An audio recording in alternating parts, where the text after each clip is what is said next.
Hey everyone, and welcome to episode 52 of Chris Knits. I'm Tara, and this is a knitting and cozy mystery podcast. I'm glad to report that I have got my reading mojo back. So if you're just here for books, you can look at the timestamp down below and forward to when I talk about them, because I've got so many books to share with you. I've had horrible blockage on reading, and the last 2 months I barely read a book. Then last month, it was crazy. I could not stop reading, and I'm still going strong. So I hope you enjoy that. And if you're here for the knitting, I am glad to report I have got a lot of that too. So the first thing I want to show you is my Hazelnut Socks by my favorite designer, Curious Handmade, Helen Stewart. I'm also doing a KAL right now. So the KAL hashtag is hashtag 2024, the year of CH. And you can use it on Instagram, and you can also put your FOs in the Ravelry group, and I can't wait to see all your work. So the first thing I finished is the Hazelnut Socks. Look at that. How beautiful is it? It looks like there's a little hazelnut down here in between all this cabling.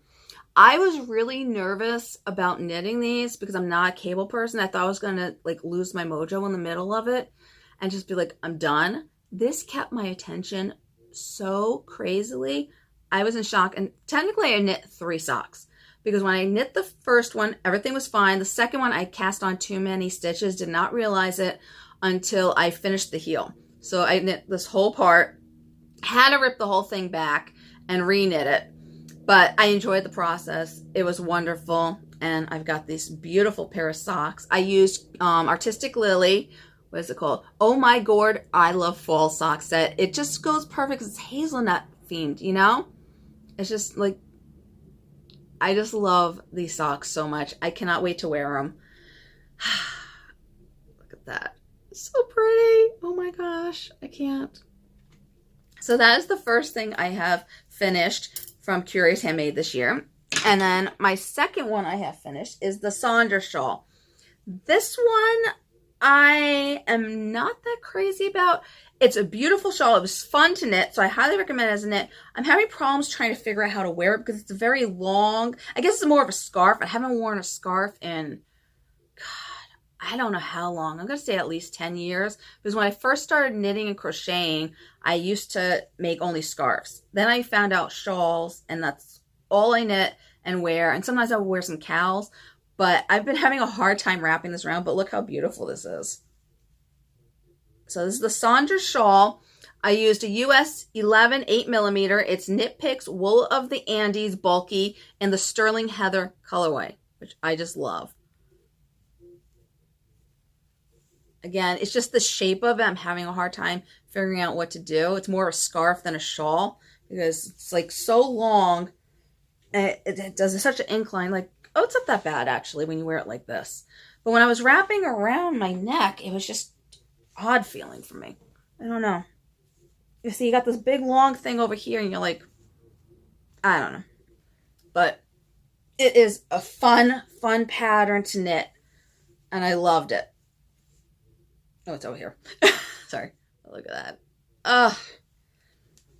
So at least I enjoyed the knit. The finished product I will only use on really, really cold days, which we had quite a few, so I did wear it a lot this year. But again, I just felt awkward because I didn't know, because this side's so much thicker than this side. I think it was in DK weight. I think I would have liked it better. But because it was in bulky, it was a little odd to wrap around. My next FO is my Stephen West Shawlography shawl. I finally finished it because I want to start the MKal of Helen Stewart. I don't know if you guys heard about it, but she's having one. It starts on March 21st, I think it is, next Thursday. And it's called the 24 Birds MKal. Here's the pretty picture of it. I can't wait to join this in. I got the sample yarn that she used to knit the shawl in from my friend Kristen of Wool and Vine Yarns. And these colors, they're not what I would normally, use. But again, Kristen has this amazing eye for color. It's so pretty. It goes from a light tan to a darker brown to a brown with a teal mixed together. And then it goes to this pop of teal. I can't wait to show you the yarn. She still has it right now, unfortunately. But you'll probably see it next week next episode when I start actually knitting it, and I cannot wait to cast this thing on. I am so excited when she announced that she was doing this. But this one is my Stephen West shawlography. And what I like best about that MKal is I don't have to think about the colors because Helen Stewart knitted it. Where this one, the whole reason why I didn't finish it was the border. Stephen West basically goes and says, pick the colors the way you want it. You can't tell that to me. I can never decide. That's why I didn't finish the last MKal from Helen Stewart, because I was having problems with the color design. Finally, I was just like, I'm done with this. I knit the shawl like 3 times. I think I ripped it back a couple times because of the colors. And I was like, I'm just doing it the original colors I had, and I did it, and it was beautiful. But me trying to decide what colors to place where drove me nuts. But let me show you this. It was out of Knit Picks Capretta. Capretta? Yeah. Okay, so the pink one is the blush. The mauve, let me see a big thing. Oh, actually, no, let me do it like this way. The mauve is Magnolia Heather. The purple is Lilac. The gray is Moonstone. And I think this is Sage. Yeah, I think it's Sage or Sage Bush. I don't think I have it there. And I used a US 4 3.5 millimeter to knit this. Thing is massive. I mean, I blocked this on my dining room table. It took up the whole entire table and then some. And my table can fit 8 people. That's how big this shawl is. I mean, look at this.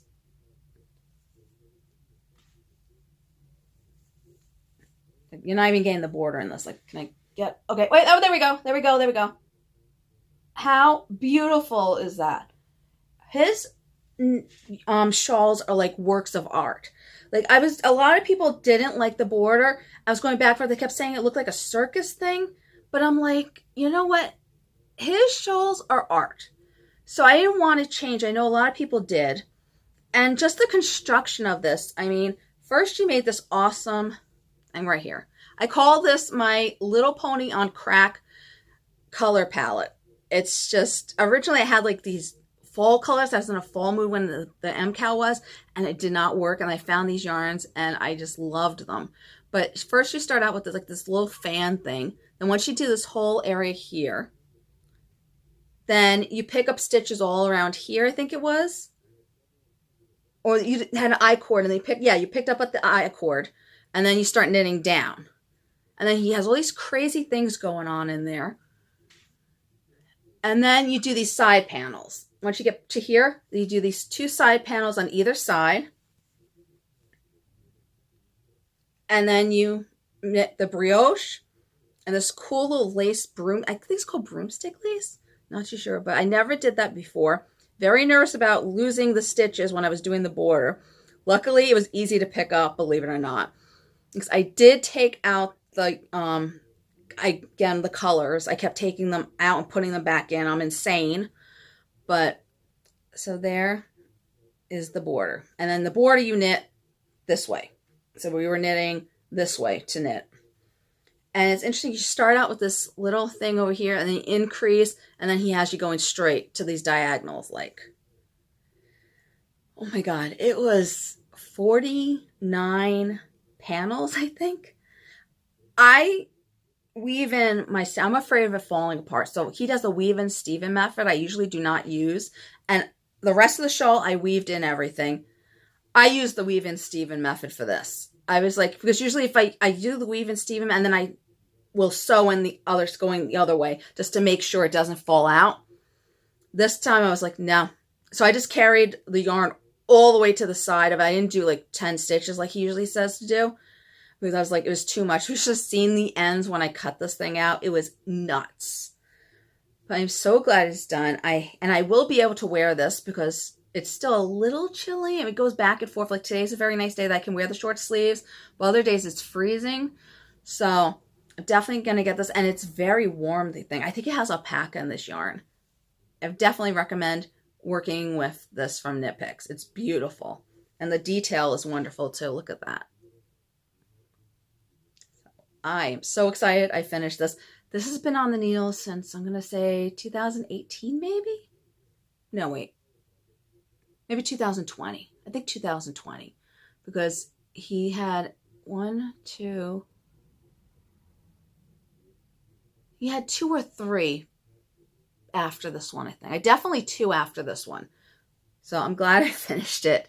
That was a big project bag to have too. So it was like, okay, one less in the dent of my pile. I have a ginormous pile. It's crazy. The next thing I finished was my Lover's Knot worsted by Twin Stitch Designs. I used Big Twist Value Solids acrylic yarn in the light rose colorway. So when I knit this originally, the yoke, I did a US, I did whatever needle was, okay, I did a US 8 5mm when I knit the yoke. Then when we went to the stockinette, I felt like it was so tight. I mean, I didn't notice it up here because of the lace and the cables. I thought it was just because of that. But when I started doing the stockinette, I really noticed how tight it was. And I went up to a US 9. So I'm a little annoyed because you can see, I don't know, I feel like this pulls. But again, it might be feeling like it's pulling over here because of the lace and the cables. I don't know. But it fits me like a glove. You know, both things fit me perfectly. It's just I feel like the stitches are, when you look at it, it looks a little pulled as opposed to the bottom. But again, it might just be because the pattern's up there. If I want to knit this again in a regular wool, and I will just start off with the US 9 because this was I didn't like how shift of the 2 sizes went. But I've been wearing this a lot. It is very warm yarn, let me tell you. I get very hot after wearing this for a little while. Where the tweed from Big Stitch, it's very soft feeling, and I don't get as overheated in this. So this is like a really cold, like I doubt I'm going to wear this anymore this year. And also with the sleeve, what I did is I knit the whole sleeve, and then I did a rapid decrease on the bottom. And I think I also changed, I wanted the design over here to be a little bit more on the sleeve because I think one was on the sleeve and one was a little bit more forward. So I spaced the arm separation so that it was exactly on the sleeve. I think I was only 1 stitch off from either side. So it ended up being perfect, you know? It's such a pretty design. I definitely see me knitting this again. And I did buy the short sleeve version because I wanted to knit I need more short sleeve tops, I feel like. Because I've been knitting a lot of long sleeve and it's cool, but then I get very hot sometimes. So I decided, let me knit some short sleeves. So I did get that in the for fingerling weight. So I will be knitting that hopefully soon. And I definitely recommend the pattern. I loved it. And then this is another one. I haven't worn this yet, but oh my God, I'm so excited to finish this. This is the Fjolla, I think I'm saying that right, by Isabella Kramer. Look at that lace. And then it has a lace detail all the way down the sleeve. And again, I did not decrease. I did a rapid decrease at the end because I just feel like with my arms, it's too tight. It drives me crazy. So, and then I think this one, did I knit this to the length? I don't remember if I knit this the length she said or not. I've been knitting my sweaters to 13 inches, and then I do a 2-inch rib. The Lover's Knot, it had a 3-inch rib, and then I actually did what she wrote. I knit it to 11 inches, and I feel like I should have done that extra inch to make it longer for me. Because again, I think it's the acrylic. It goes pulling up. So I know in my Felix cardigan, it was pulling up a lot. But I really wish I would have done it the extra inch. So when I do that in wool, I will do it an extra inch. This one fits me perfectly. It's so warm. I don't know if I'm going to get to wear this year because I don't know if it's going to be too overheated. I was a little nervous because I think it's alpaca yarn. And it has this wonderful halo. I was wondering if it was going to be like itchy. But so far, it's very soft feeling. It's not bothering me. And it just drapes so beautifully. Oh my God, I love it. Like, see the halo, it's already getting my throat a little bit, but I just love it so much. And this colorway, oh God, the colorway, I think they just connect discontinued it. It is Knit Picks, Andy's Treasure. And I did not write down what the colorway was. I think it was Cherry Blossom Heather, I think it was. But it was such a pretty colorway. I'm so upset that they don't have it anymore. It's so soft. So I recommend using Andy's Treasure in a sweater because it's beautiful. And it feels cool to the touch too. So that's why I'm thinking I might not be overheated by wearing this like I am with the Lover's Knot one. So we will see. But maybe I could still wear it this year. I hope I can. It's really beautiful. Okay, is that all my FOs? I think that's all my FOs. Oh, I finished Bev's Turn on Itself Potholder. I did my last episode. I did a tutorial, not really a tutorial, but I was showing like the different stages of it because when you're knitting it up, it's like, am I doing this right? Am I doing it? And so, yeah, I am doing it. So I had this. I think I just had to sew this one together. And the other one I didn't finish, I don't think, did I? No, I didn't finish this one. So I finished that one finally. And this was Knit Picks Dishy in the Kenai, Kenai colorway.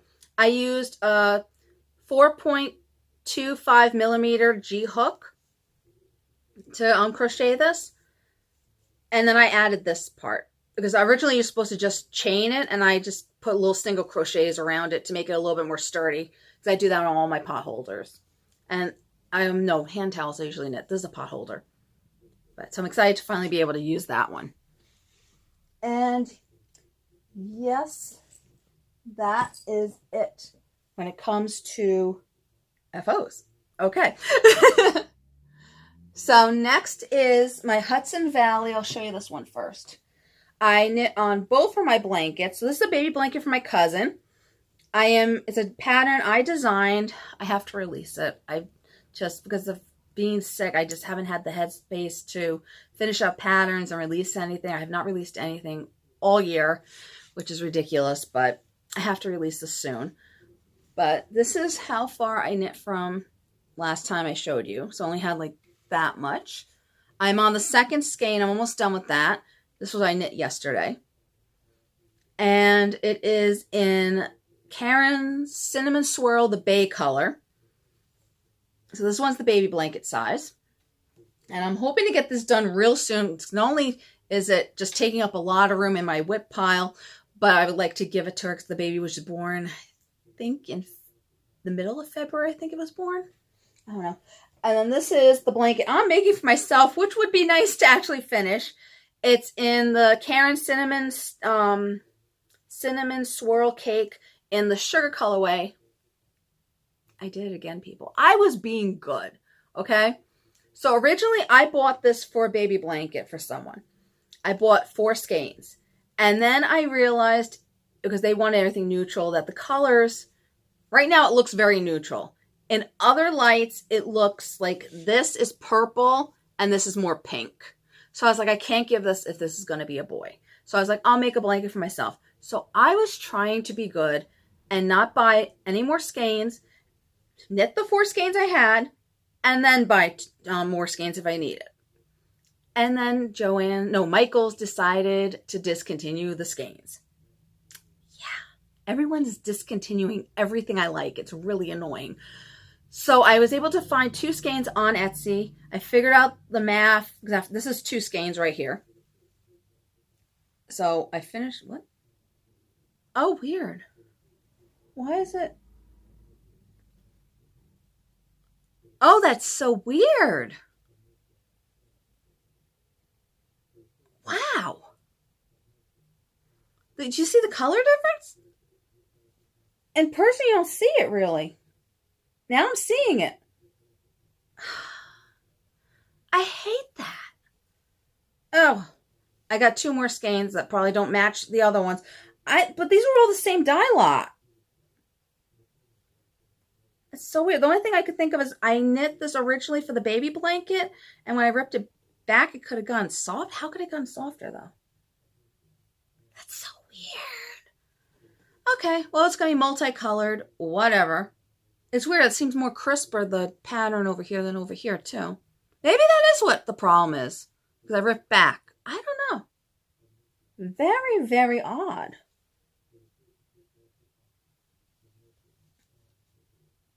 It matches though. Like, you see it? I don't know. Really weird. I'm telling you, the light when this hits, maybe that's why they discontinued it, because every time you touched it, it looks different. I don't know. But I can't wait to have this finished, because it'd be nice to actually have that pattern for myself, because I've already knit 2 baby blankets for other people with that. That's so weird though. Oh my God. My next thing I am knitting on. All right. This one is awesome. It is for my friend Holly Dye Works. She's doing a cowl called it's not Jane Eyre. Is it Jane Eyre? Yeah, I think it's the Jane Eyre MKal. Go check out her website on Instagram. She talks about it. Oh, no, maybe it's the Bronte sister. No, this is the Bronte sister shawl. She had a crochet shawl you could knit. Crochet, or you could knit this shawl. I originally was going to knit this last year in Sweet Sparrow Yarns colorways, because I had this beautiful like speckled white yarn. I had green and blue speckles, and then I bought from Julie another blue, and then the green alma, which is like my staple green. I keep buying that yarn from her. And then when I went to go knit it up, I realized the blue and the white were so close together, you couldn't tell them apart. And I really wanted to distinguish the 2 panels from each other. So I was like, okay, I'm going to order from her again. And whenever I order from Julie, I always order a big supply of yarn, because I love her colorways so much. And I asked her for certain colorways that she doesn't have in the shop. So I was like, I'm going to bug her. I'm going to bug her for everything. And I just didn't have the money to order that much yarn. So it's been like sitting on the wayside all this time. And when Holly Dye Works decided to do this cowl, I was like, you know what? I like the lavender palette. I love that she has Jane Eyre inspired yarns. Let me do it. So this is the Bronte Sister Shawl by Lindsay Fowler. I don't know what it is with this shawl. There is something wrong with me.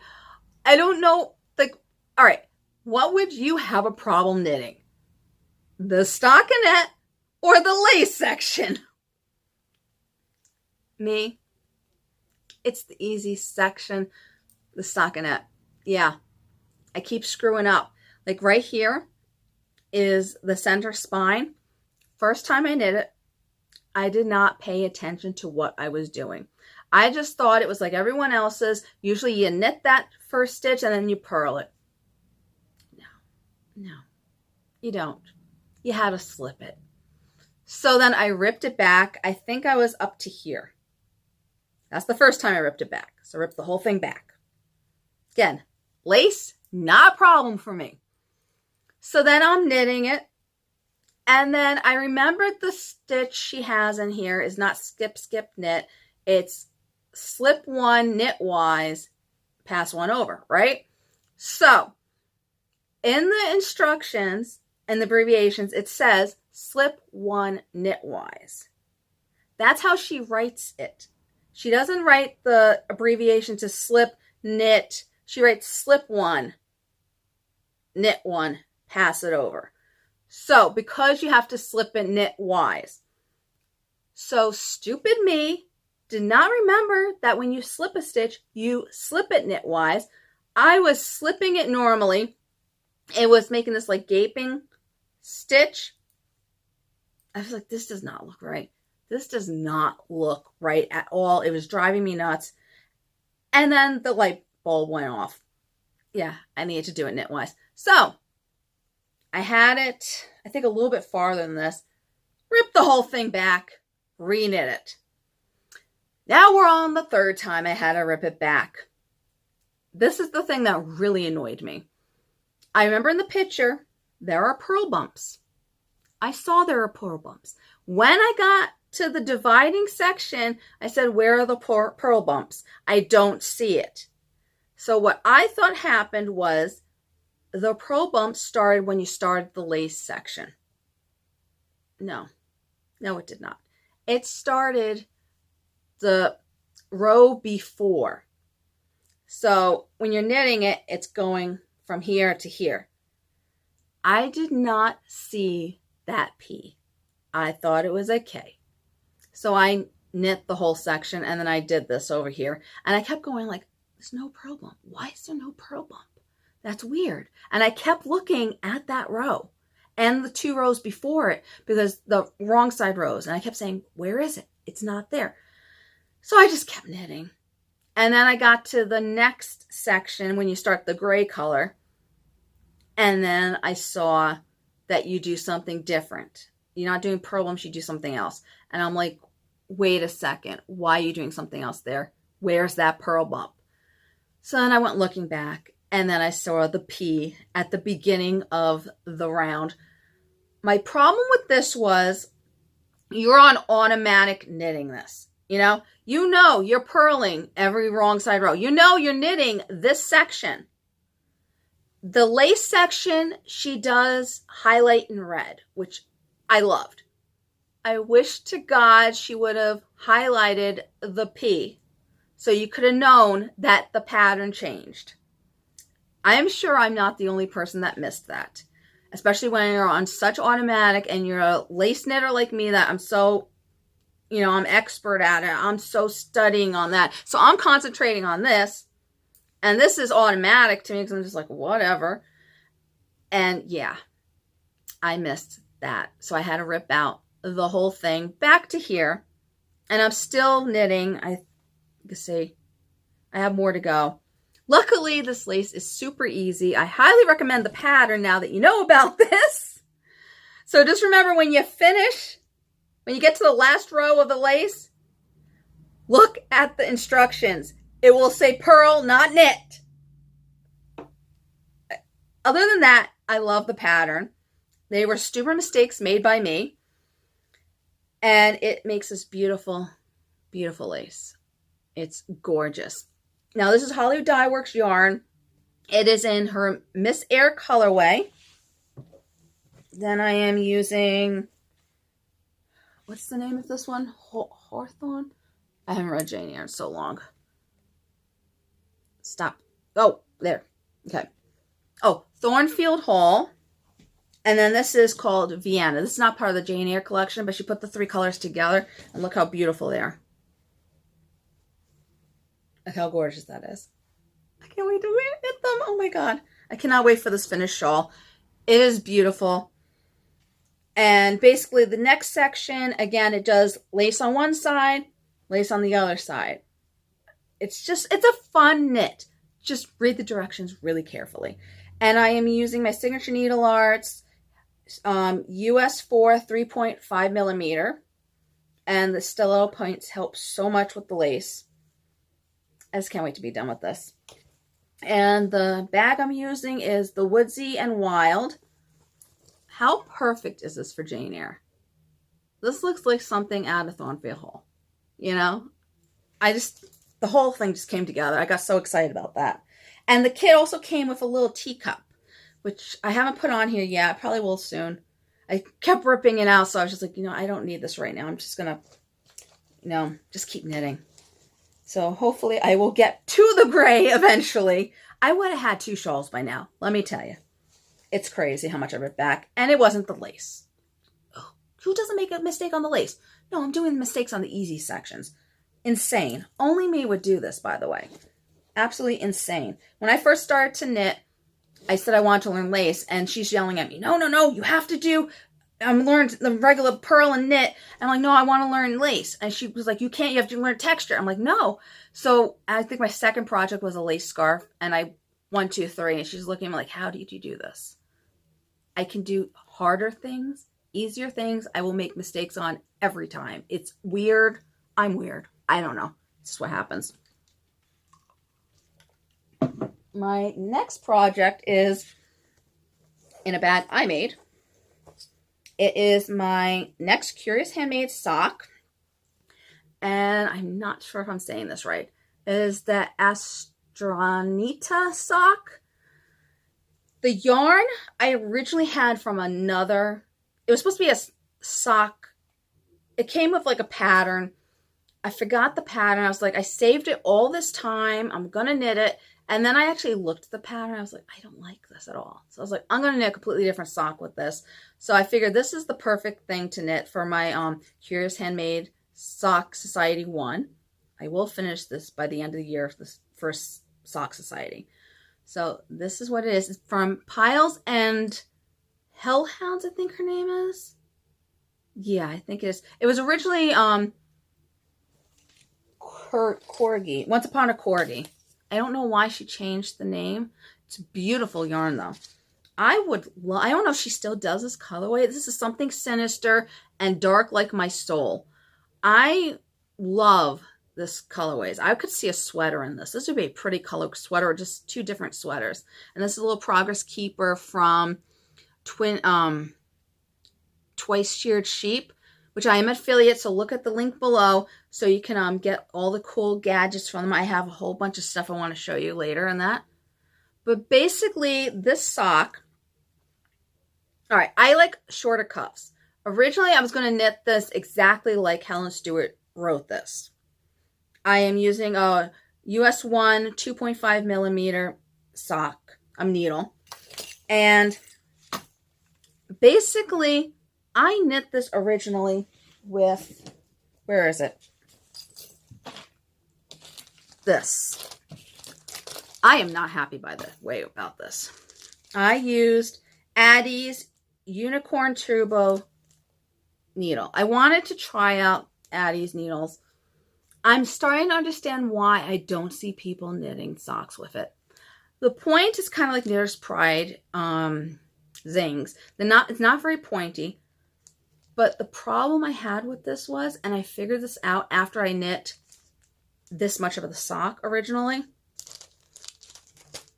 it is a US 1, right? Their US 1 is a US 1.5.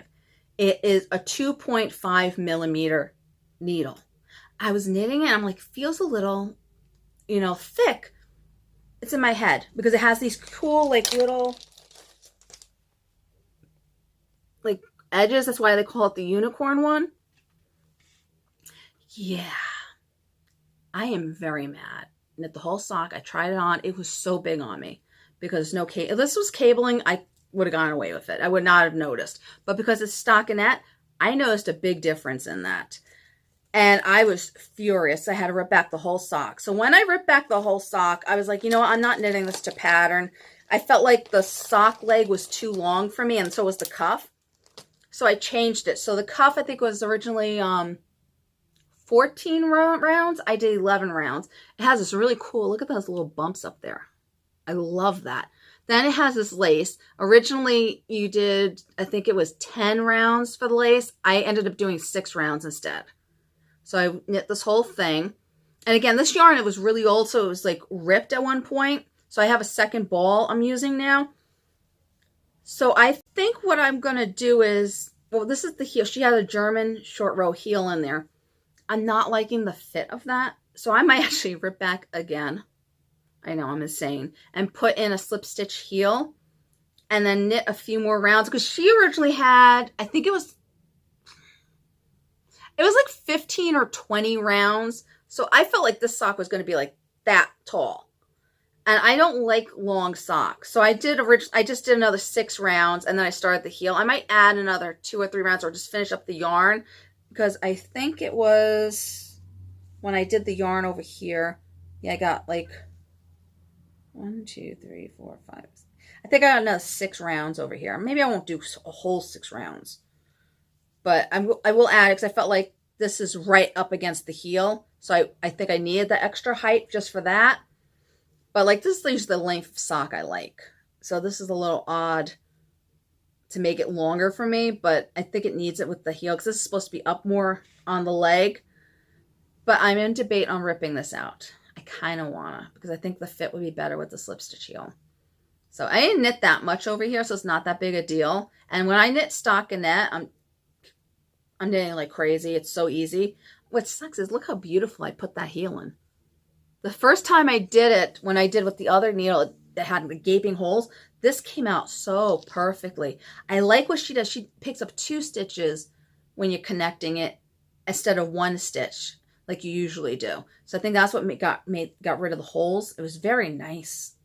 I like that joining, but it's just not my type of heel. I think I knit a couple of heels before I designed with, but I usually go with the slip stitch heel. So I kind of want to do it the way she wrote it, but I changed so much of the sock already, I kind of don't. I don't know what to do. So I'm playing with that idea. So it won't take much to rip this out. And then the sock will be like done perfectly. Boom. I'll have this done like in a day probably. I knit these so fast. I knit that part both times in one day because it was so simple. And I really love this little lace pattern right there. It's gorgeous. So it's not that big a deal to rip out again. But I'm just tired of ripping things out between the shawl, this, and the hazelnut socks. I'm like, stop making mistakes. Stop being OCD too. That would be nice. My next shawl is the Country Strong Shawl. Is a bag I made again. And I am using Woolen Vines yarn, Sugar Plum Fairy. No, not Sugar Plum Fairy. Figgy Pudding colorway. And again, this is from Twice Sheared Sheep. Valentine's Day I got this. It's so cute. And I love this. Right now I'm just in rows and rows of stockinette. The only thing I don't like about this pattern, oh, who is it by? I did not write who it's by again. I'm sorry about that. Let me look it up. Why do I keep forgetting to write who it's by? Maybe because I'm mad at her because the instructions are not very detailed. Gabriel Venzina. Vezina. Vezina. She basically says knit to a certain point, then make sure it's divisible by a certain number, and then start the chart. And you're like, seriously? Like, can't you tell me what to knit by? So there's no stitch count at all in this whole entire pattern, which drives me a little up a wall. But other than that, I'm enjoying it. It's very pretty. Oh, and she also didn't tell you which way to slip the first stitch. That was driving me a little nutty too. So I'm basically slipping, I don't know if that's the way she wanted it or not. I'm slipping it with the yarn in front, then I start knitting.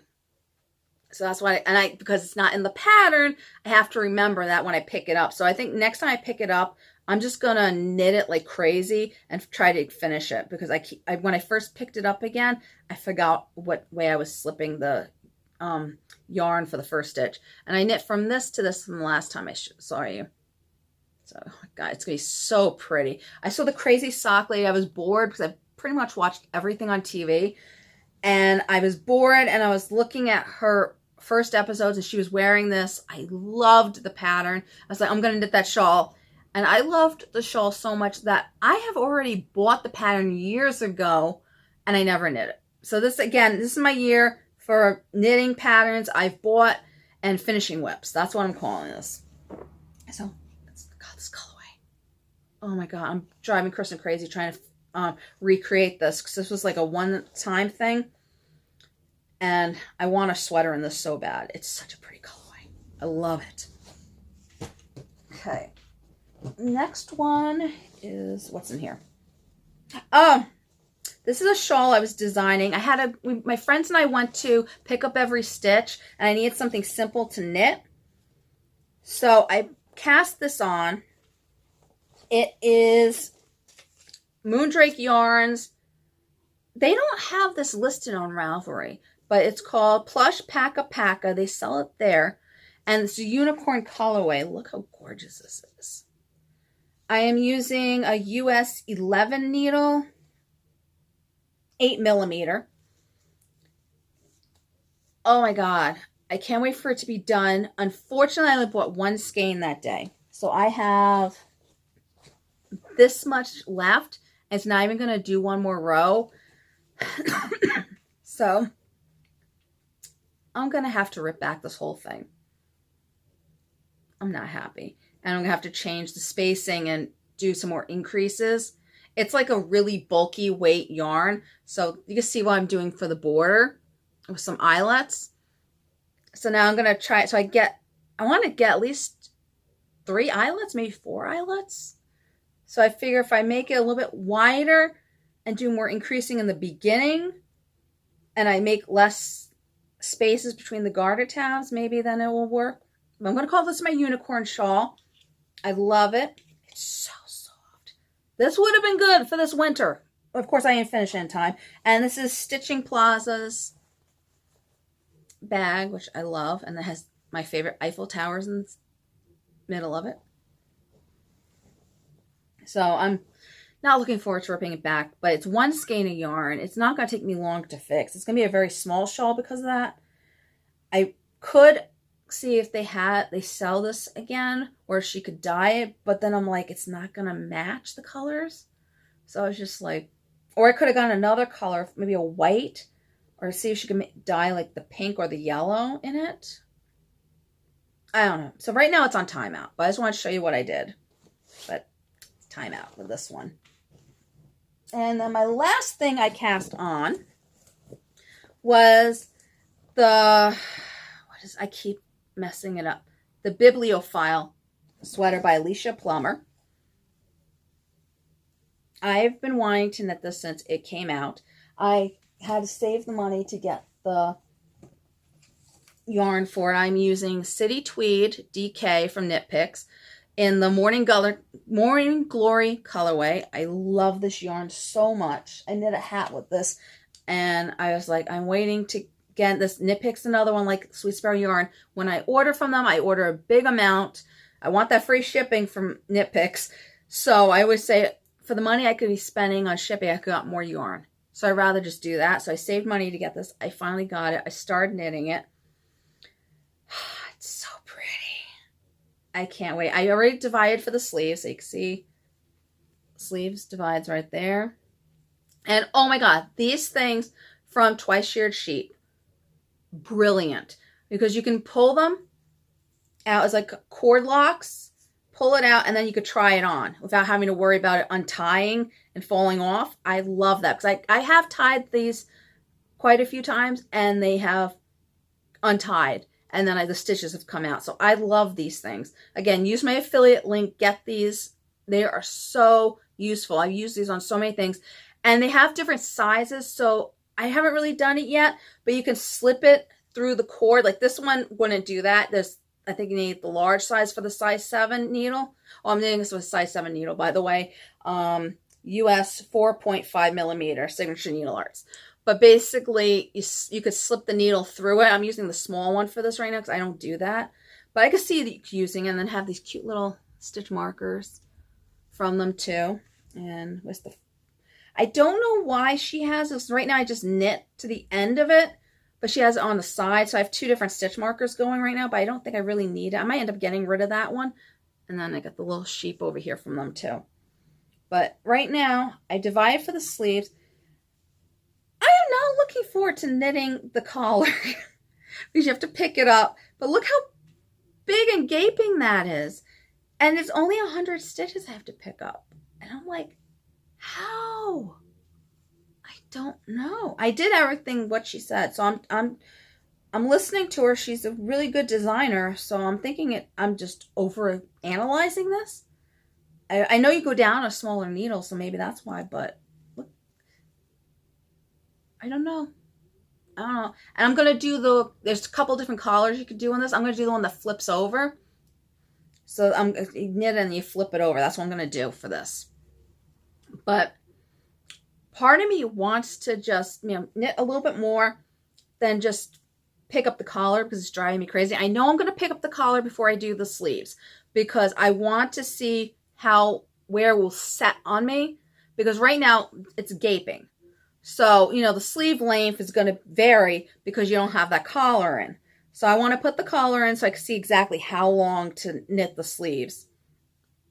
I think with the Fjolla, I knit 70 rounds or 70 something rounds, I think I did. So I think I'll knit to that, then try it on and see. But I think this sits a little bit higher up, so I might have to add more rounds to that. We will see. But it's so pretty. Fortunately, I probably will not be wearing this year. And my next project I'm going to cast on is going to be definitely a short sleeve sweater. And oh my God, I just saw something. Okay, this is another FO. Sorry about that, people. Let me see what the FO was. This is the Astranita Shawl by Christine Archer. I used a US 6 4mm Madeline Tush light. This is antique lace, sorry about the stutter, or slur. Copper pink and rosinate? I think it's like a stone. I love that color though. That'd be pretty in a sweater too. But so I was debating, someone did a really cool design. I was like, no, I'm just going to go straight changing every other color. The color work got a little tedious for me. I'm not a color work person, but it was so simple to knit this. I love how it came out. It's a little bit smaller than I would have liked. And I know I used a smaller needle because I'm not reading directions. I'm so lately from being sick. But I used a US 6. The 6 was the smaller needle because you used a smaller needle down here. I was supposed to knit this whole thing in a 7. But when I checked the gauge, my gauge was correct. But it's a little short, I feel. And I did add more rounds of the antique lace before I started the color work. So it comes up like that. So it's not that bad, but I'd like it to be a little bit longer and hanging more. It's more like a cowl for me. But it's still pretty. I'm have it backwards. Oh, well. Sorry, let me do it again. Oh, God. Don't put in the Coke. Oh, I got it. Did again the Coke. Dang it! But it's pretty. Got the Coke. But I love it. I love how neutral it is. I don't really knit with too much tans. I usually knit with pinks and purples. So this was a little out of my wheelhouse. And I'm loving it. It just fades so pretty together. Okay. So that is done with the actual knitting I have. Now I went to pick up every stitch with my friends. And I got this yarn from them. It is Tibetan Cloud Mayak Fibers in the colorway Peony. I wished this was on sale. So cheap. I wish to God I would have had more money. Well, this color they only had one skein of, or one other, and it didn't match. Then they had a light pink one. I was looking at it. I was like, oh, I kind of want that, but I didn't want to spend the money. I was trying to be good. So I just bought this, but it's beautiful. I don't know what I'm going to do with it. Maybe make a hat with it. It's beautiful. It's DK weight. And then I bought this yarn for a Helen Stewart pattern, which I never cast on. But I probably will, but I won't be able to wear it this year because it's going to be way too cold. But it is, who is this? Blue Sky Fibers. The Woolstark worsted weight. The hat I wanted to knit from Curious Handmade was bulky weight, so I'm going to do 2 of them held together to be bulky weight. And the colorway, do they have a name for the colorway? It's numbers. I have no idea what number is what. Yards, millimeter. No, that's not it.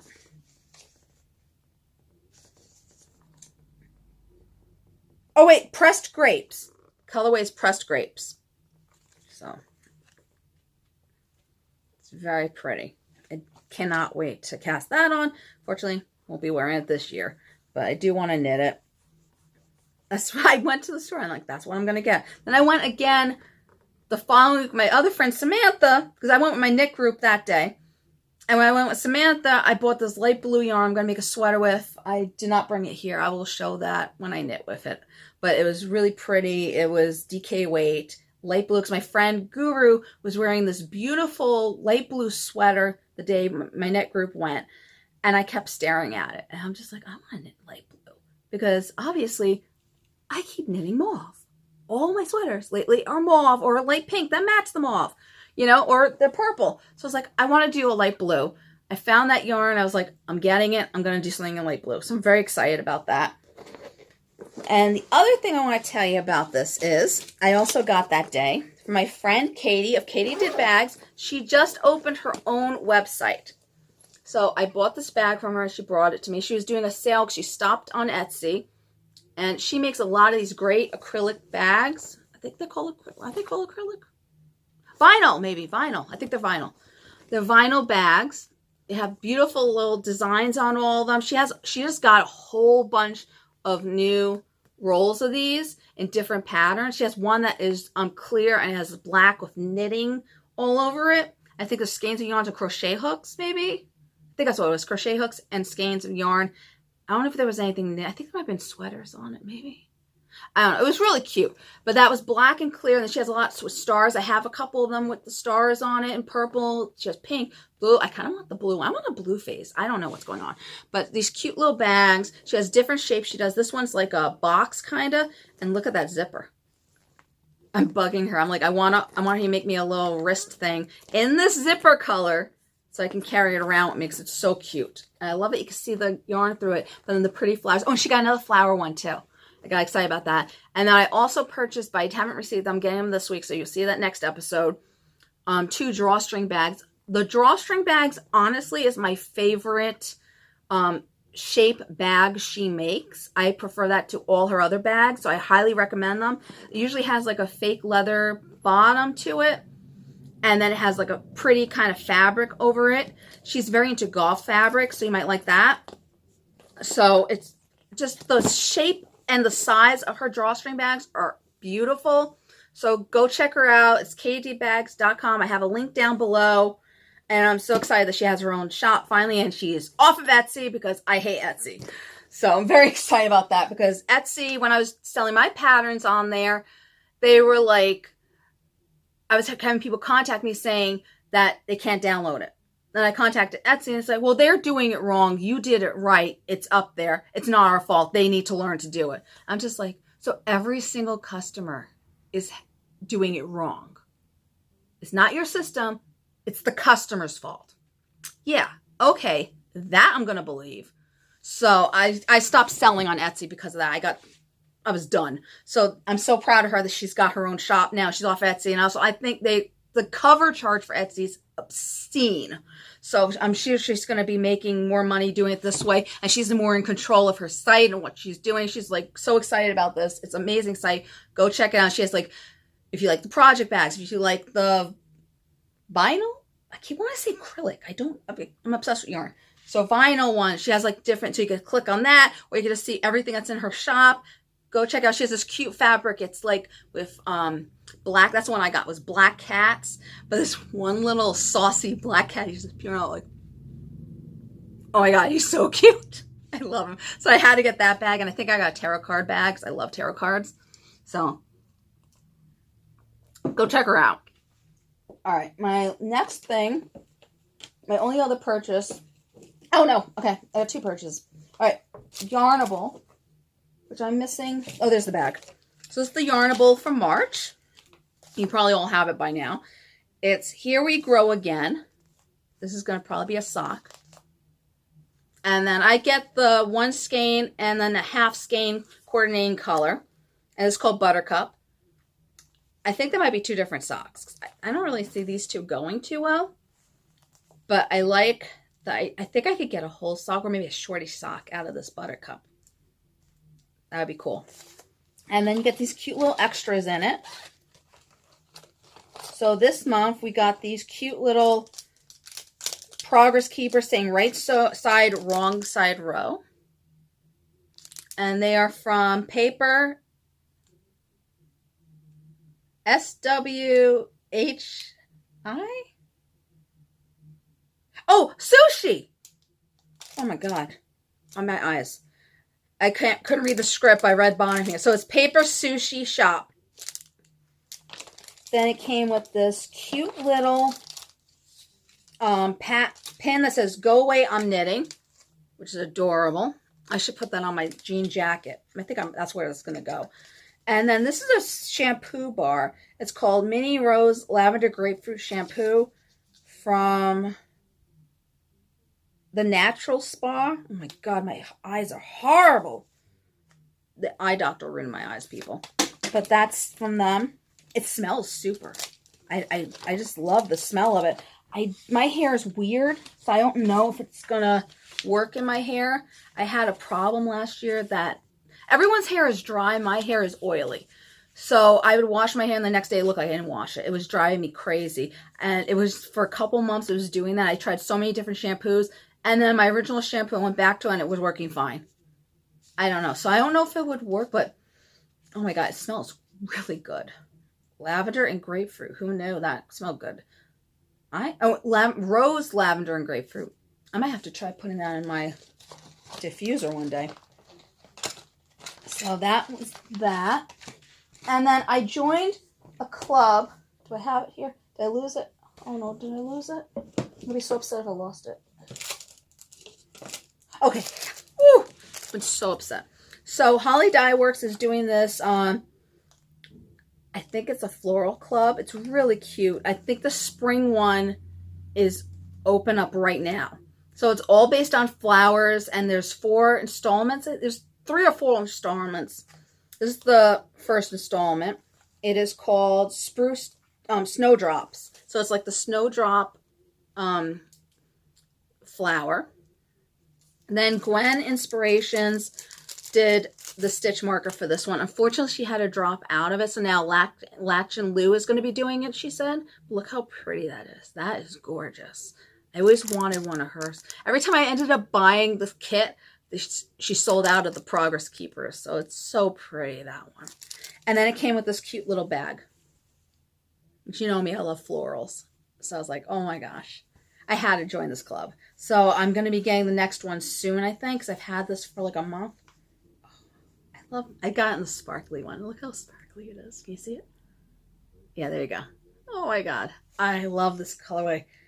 I'm hoping that the other colors match this, and then I can make some really pretty shawl with this, because this is not meant for socks, people. This has got to be showcased in a shawl. How beautiful is this? Or I got to find something to match. Maybe a gray. Or maybe I get something just, I don't know. But so pretty. All right. So that is it for the knitting. So now for the books. I'll tell you, I read a whole lot. I'm very excited about this. So let's start. I'll start with this one. All right. So for January's Cozy Mystery Book Club read, it was Pride, Prejudice, and the Poison by Elizabeth Blake. This book, first, I got really excited. It was a Jane Austen. It had to do with Jane Austen, this book. It was basically a book club that is obsessed with Jane Austen, and then a murder happens in their club, and they have to solve the murder. But she introduced too many characters in there at once. Way too many characters. And I was just like, who, what, when? I can't remember people's names to begin with. And then there were so many just thrown at you. Then it would change from chapter to chapter who the point of view was. Usually it's like the main character or a narrator doing it. Or it's the police guy. But like this one, it was the main character. The narrator. Maybe a narrator at one point. Then you had the police guy. He had a point of view. And then a random woman. And I'm like, I thought she was the main character. No, she's just one of the people in the club. They decided to do her point of view. And and because she kept doing stuff like that, I figured out who the murderer was. Because it was just like, what? So it was a little weird, but I did get into the book. And then someone said the second book was a lot better. I was like, okay, let me keep reading it. There was one character in it. It was also weird. I couldn't figure out the ages of the characters. And I was just like, how old is this? She's in her 20s. And then they're talking. And then I thought she was married. But again, it was the other character that had a point of view. She was married. And then this one's in her early 20s. Then she's hanging around people in their 50s and 40s and then 70s. And I'm like, what the hell? So it was very, very confusing. But there's, I want to say she was in her 50s or 60s. The best friend. Loved her. Couldn't stand the main character. Loved her. And then they said the second book, she was in it a lot. So then I read that one. It's called Deaf and Sensibility. Again, by Elizabeth Blake. This one I liked a lot better. But again, a lot of characters. Practically all the characters from the first book are gone. we're at a Jane Austen convention that her book club is holding, but we're all the way in another town in England, and they are kind of snowed in a hotel, and I was like, they're not rooming with each other. Everyone's got their own room and everything, but it had a lot of the best friends, so I liked that. It was cool because they were talking a lot about food. It was getting me hungry because they were like, oh my God, this food is great. This food is great. I was like, okay. Honestly, I had more to do with food than the actual murder, I felt like. And it had the same detective in it. And this one was more point of view by her. I think maybe one time it shifted to him. So it was more for her, but it was an okay book. I think this one I gave 4 stars. The other one I gave 3 stars. You know, I liked this one a lot better, but it was just not coherent, the whole thing, other than the 5 characters. The 4 in the book club. No, I think there's 5 in the book club. There's a guy there too, which was weird that there was a guy. And then the detective was the same one. Everyone else was new characters, so it was just a little bit like, wow, a lot of new characters. Then I read Death by Vanilla Latte by Alex Erickson. This is the bookstore cafe mysteries. These books are a hit or miss, okay? And it seems like every other one is a hit, every other one's a miss. This one was a hit. This one, the main character, her father, who is a famous mystery author, comes to her bookstore and does a signing. And of course, there was a murder, and they have to solve the murder. And then the crazy woman who's obsessed with her father is like stalking the father. She's a little, But this one I enjoyed. I read it so fast. I think this is what got my reading mojo back, actually. But I remember the book before that, it was just, sometimes she just gets like, the main character will just go and be like, you did it, you better tell me you're the murderer. And is a murderer really going to tell you that they killed the person? Are they going to tell you? They're not going to tell you. Who are you that they're going to admit that they killed the person? So that gets a little asinine sometimes. But this one I enjoyed a lot. Do not recommend the 3rd in the series. I think this was the 4th in the series. Then I read Shifting and Shenanigans, The Magical Mystery Book Club by Elizabeth Pantley. So that one. This one was interesting. It kind of reminded me, I don't know if your kids read The Magical Treehouse. So this is not a cozy mystery like we all know. Basically, the main character and their aunt, the great-grandmother, I think it's the grandmother or the great-grandmother, died. And they left this house that they loved. So they decided to quit their jobs. They moved into the inn, and they're going to open it up. So then they move into the inn, and then they find out that there is a talking cat. I thought this was going to be about witches. When the author asked me to read this, I really thought it was about witches. Look how witchy it looks. No witches in it at all. So I was like completely like I'm like, what? So it's talking cat in there. They go down the stairs, and it's a library. This beautiful, amazing library.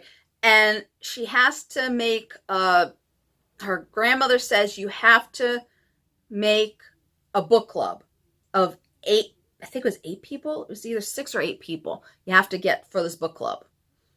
I think, or 6 more people. I think with 2 of them it was 8, maybe. I don't know. But you have to get these things. So you put up a notice in the grocery store saying, we have a book club. Come join. So they get these random strangers, which are completely like, what? They're like nothing to do. Like one is like an Asian girl with dyed hair. She's so sweet though. She reminds me of like a little schoolgirl. And then you got this one biker chick. Then you got this gay guy, which at first I was like, is he gay? I'm like, yeah, he's gay. The gay guy. Then you got the crazy old lady that comes in. She was funny, the old lady. But then they would say these little like puns. And like, I have a nickname now. Do you believe I have a nickname? Hey, you got a nickname. We got a nickname club. And I'm just like, what? So that got a little off-putting after a while. But what I liked, until we got to the actual book club members, I really was enjoying the story. And then you got the talking cat, which is odd. The talking cat is talking like the old lady. Hey, he's a very punny type person. And then they go down into the library, and there's thousands of books that have 8 copies of each book.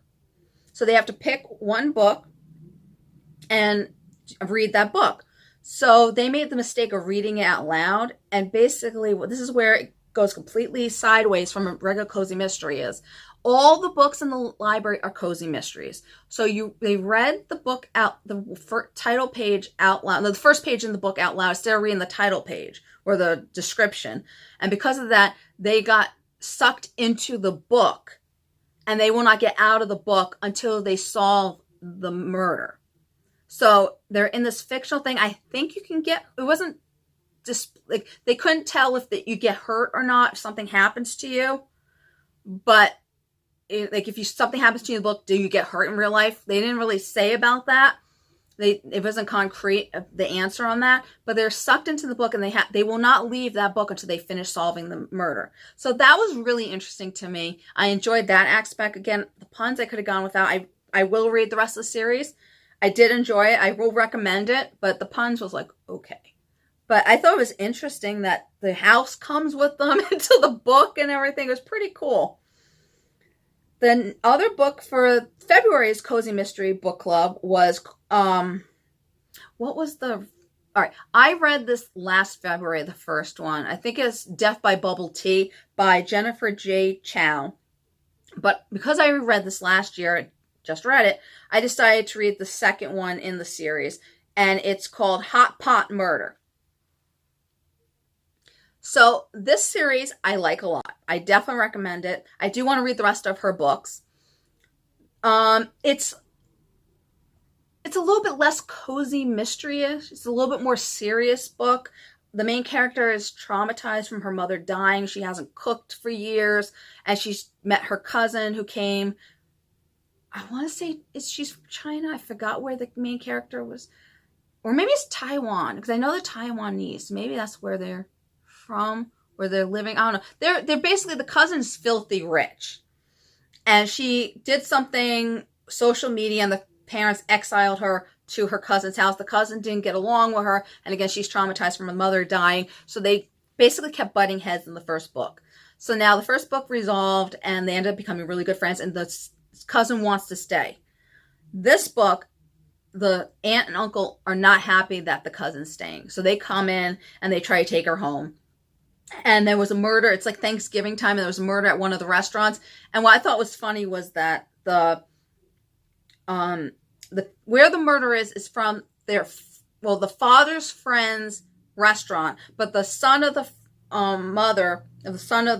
father's friend, who's a mother, she keeps trying to matchmake the cousin and her son. So that's constant. But the son hates, I don't know what the main character's name is. I went blank. But the son hates her. So in the first book, they were completely headbutting. This book, it was like, they're not friends, but she helps him out at the restaurant. She helps him do this. She solves the murder and everything. But then at times he would go like, and he would do something really nasty to her. And you're like, oh, are you friends with her or not? You expect her to help you, and then you're doing something mean. So that was a little bit much. But I do enjoy these books a lot. I'm just warning you, when you read them, you're going to want Asian food. You're going to want it so badly. Everything sounds so amazing. Again, Asian cuisine is my favorite. I can eat that all day. I'm Italian, and I could care less about Italian food, honestly. I love Asian food. So I'm Trader Joe's. They just came out with soup dumplings, and it's really funny because I'm like obsessed with them. Like I could eat them every day. I've never had them before this year. And in the book, they talk about soup dumplings and the companies that make it. I was like, oh my God, there's other companies. This is the thing. Never knew this. So I'm a complete convert for the soup dumplings. I want to try the company that they were talking about. Hot Pot sounds really good. I've never had Taiwanese food before, but I kind of want to try it now. It sounds so good. She had scallion pancakes. And it's funny because I just had scallion pancakes a couple days before I started reading the book. And I was like, oh my God. So it's just really entertaining, but you're going to be hungry. Very hungry after reading it. You're going to want anything Asian you're going to want. It's so good. All right. The next book I read was from Tara Lush. I Want Your Hex. It's part of the Crescent Moon Mysteries. This is the second in the series. I love this series. It's witchy. It's got witches. I'm happy. I love witches. Basically, she's type of witch that you touch something. I forgot what they call it, but you touch something and you get like a premonition, and you could tell that's her power. She touches things, she sees visions. So she just her aunt died in the first book, and she left this dying hotel which had a ghost in it. She had to solve the mystery to get rid of the ghost. This one, she's having her first guest at the hotel, and it's a bridal party, and they go on this walk through like the bayou down there, or swamp. I think it's a swamp. I think the bayou's in Louisiana, but you go through a swamp down there, and someone dies, of course. So she's has this really cute guy that is befriending her. He's a historian of the area, and this whole town is all about, if you have kind of witchy powers, you're going to go to that town, and then you know, if you want to have witchy powers, you go to the town and you horn your skill there. So he's a historian for all the stuff about the town and the powers and all that. So it's interesting. And it was just a really fun, light read. I highly recommend the series. I devour them when I read them. I felt so bad. Tara gave it to me, and I was so sick when she gave it. I think she wanted me to read it in December, and that's when I started being sick, and I felt so bad that it took me a while to read. And I read it in like a couple of days. It was so good. I just enjoyed it so much. And then another book she wrote, from Tara Lush, is called Gator Queen.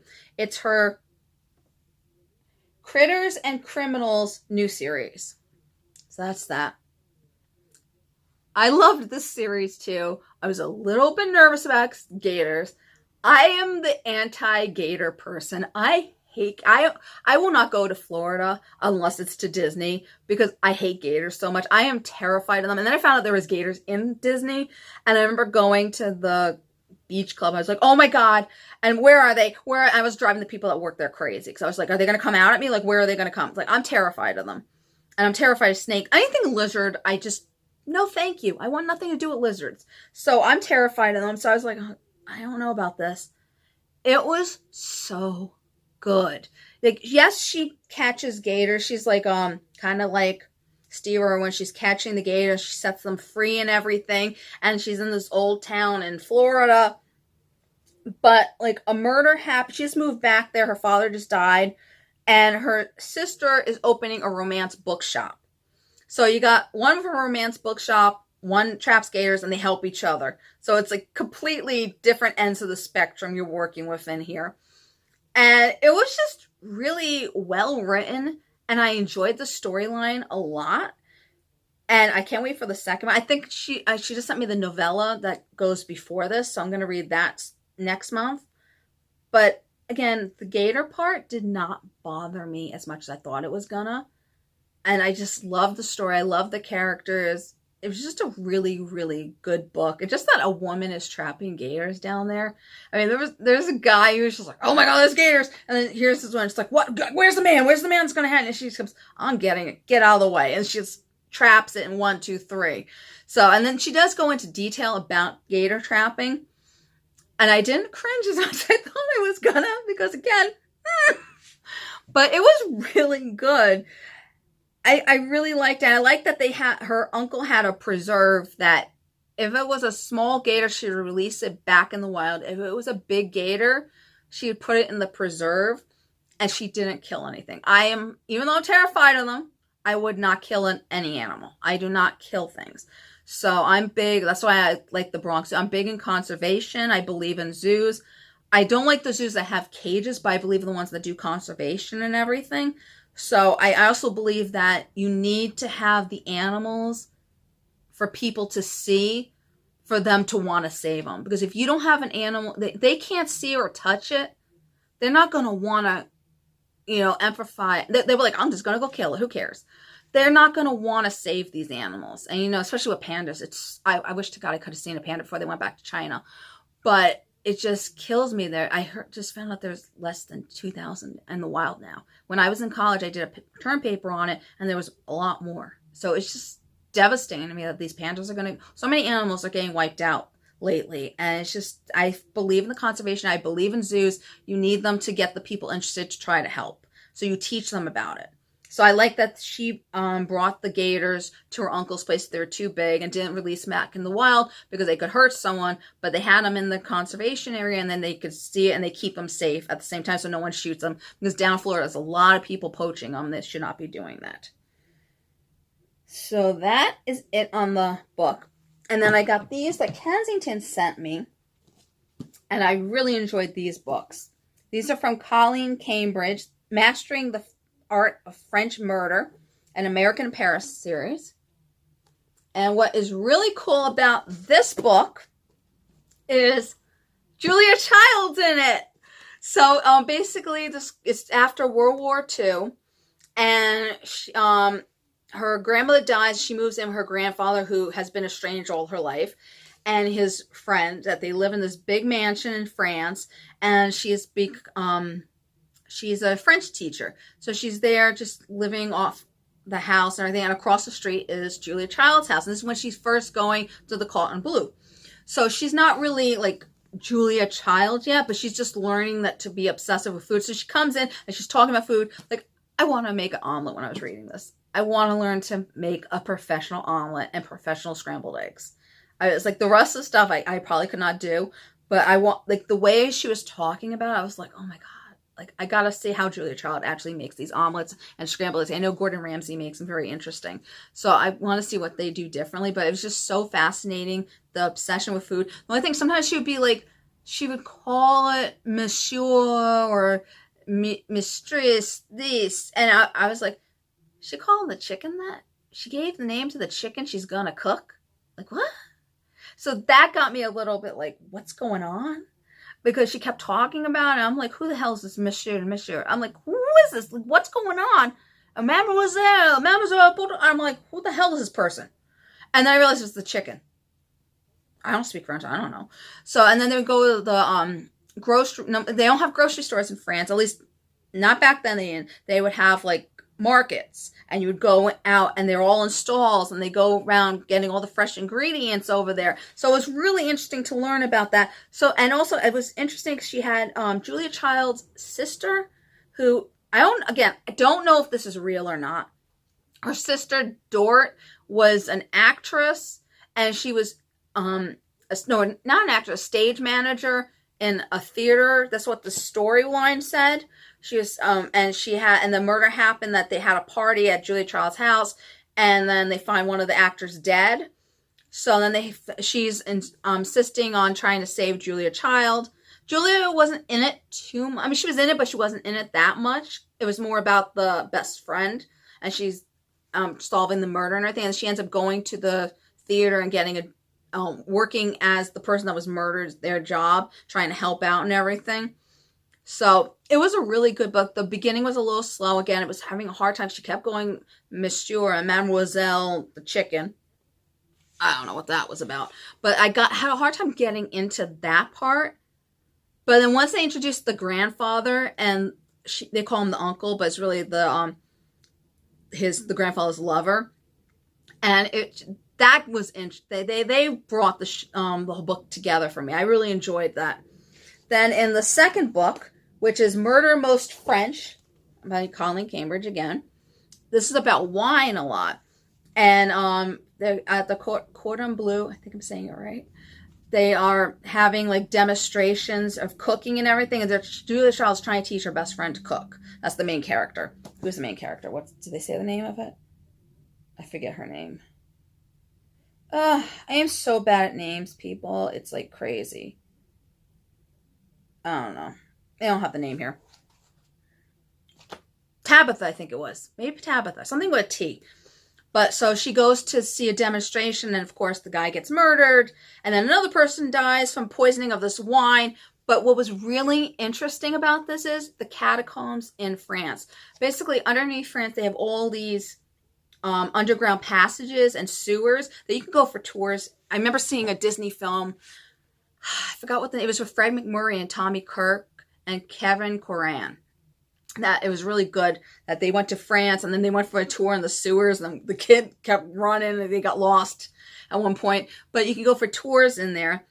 And when they were having so many people die, they brought the bones into the sewers, and they called them the catacombs then. And then the Nazis, they would have bunkers in the sewers and everything. So, like, also they have farms under there. Like, they would have the mushroom farm so that he would go in, or you could store wine down there. It's used for many things. I think this is true.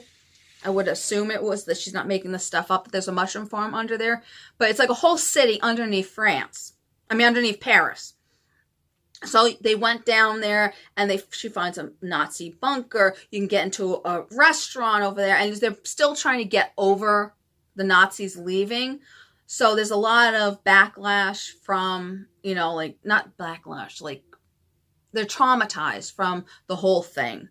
So the French people, one thing I thought was really, like, insane was that Hitler didn't like wine, but because he knew it was the French most famous possession, and they were so proud of their wine, that he would just steal their wine, thousands upon thousands upon thousands of bottles, and just break them.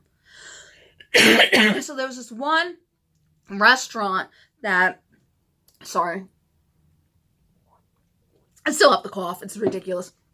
So this one restaurant had like hundreds of years of wine and the special collection, and they would have to build walls to hide the very rare vintages of the wine from the Nazis, because they would just go and take them. So one of the restaurants had this rare vintage, and that's what they were killing the people with. They would poison the bottle and give it to them, the chefs, thinking, because it was all tied to a restaurant. So it was really interesting, the thought process of this whole murder going on. It was so much history in there. And it's just so much of French culture in the 1950s. I'm assuming, it's all true. But I really would recommend this series. I said the first one was a little slow, but the second one was like boom, boom, boom. And it had a lot of the uncle and the grandfather, which I love. I love them so much. And Julia's funny. She's like, I'm going to cook for you. I'm going to do this for you. Oh, let's go. Let's get the murderer. But here's the food. It was like crazy. But I really enjoyed that series. I hope there's going to be a third one in it. And that is all I have read right now. I am reading one of the Scottish mysteries, but I just started that one, so I'll save that for the next episode. I'm going to try to read I've been getting books from Kensington. I love them, but I'm OCD. I have to read from the beginning of the series, so I'm trying to catch up on them. So one of them is the Scottish murder mysteries, and then, which is the other one? It's the bookstore cafe mysteries. I'm trying to catch up with them so I can read the newer books that they're sending me. But I really enjoyed the series. I hope there is a third one. I really do. Usually they sign them with 3 book deals, and then they decide if they're going to keep it or not. But like the Pride and Prejudice and Poison, they only did 2 books, and that was, I think I haven't had a book for like 2 or 3 years, but it was a couple years before the second book came out, so there might be a third. I don't know. And I know there is going to be a second one for the Tara Lush book. That's coming out soon. And they're on the 6th book of the Magical Mystery Book Club. Elizabeth Pantley was kind enough to send me the whole series. I was like, wow. So I'm definitely going to catch up with that one. And then the 3rd book of the Crescent Moon series from Tara Lush is coming out soon. Unfortunately, they canceled her Coffee House Mystery. I forgot if that was the actual name of them. That was set in Florida. All her books are set in Florida, it seems.